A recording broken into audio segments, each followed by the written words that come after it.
Right now, police are looking for a teenaged boy who may be in danger. 13-year-old Joseph Huffman was last seen around 7:30 last night at his home on Cloud Drive in Clarksville. Joseph has a history of running away and a mental disorder that could make him a danger to himself. If you see him, call police immediately.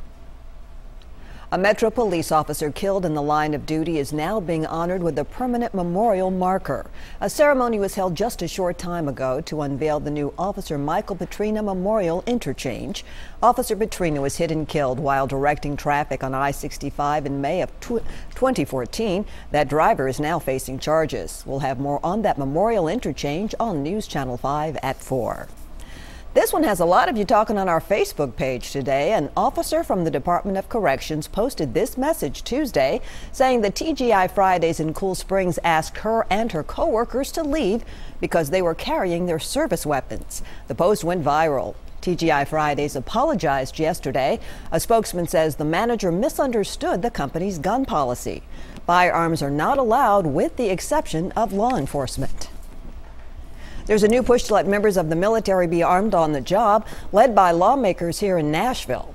Congressman Scott Desjardins and Steve Cohen have introduced a bipartisan bill allowing troops to carry weapons on military installations and at recruitment facilities. Excuse me. The bill comes just 3 months after the deadly attack in Chattanooga that killed 5 U.S. servicemen. New security measures are now in place to protect troops at storefront recruiting centers.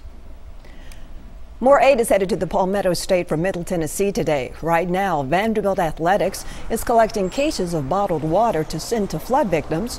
They'll be loading them up until 7 tonight outside of the football stadium. Excuse me.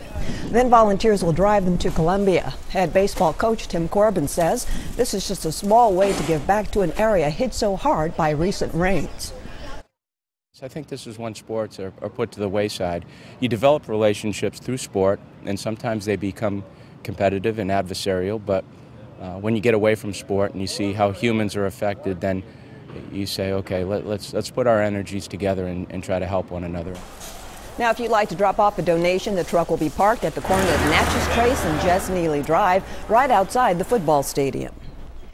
It's hockey time in Smashville. Tonight is the big home opener for the Nashville Preds. The puck drops at 7 tonight as the Predators take on the Carolina Hurricanes. While it may be only one of 82 regular season games, the Preds are eager to get this season off to a hot start. Of course, we all remember how exciting the end to last season was, with the Predators being a contender in the playoff race for the Stanley Cup. The Preds are kicking off their home and season opener in style. Beginning at 4, hockey fans can head to the Plaza at Bridgestone for the Gold Walk-in Plaza party. This is your chance to meet several players and coaches. All fans who come will get a gold jersey rally towel.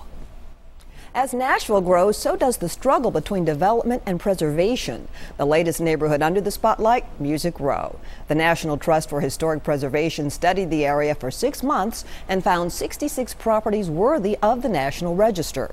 It found more than 200 music-related businesses currently running there, and staff say it's not only a huge part of Nashville's history, it's the most unique cluster of music businesses in the country.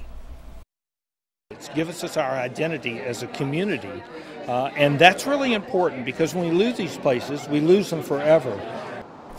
The planning department will use the research in the future plan for Music Row. It will host a series of community meetings where you can have your voice heard. The first is October 26th at 6 in the Midtown Hills Police Precinct.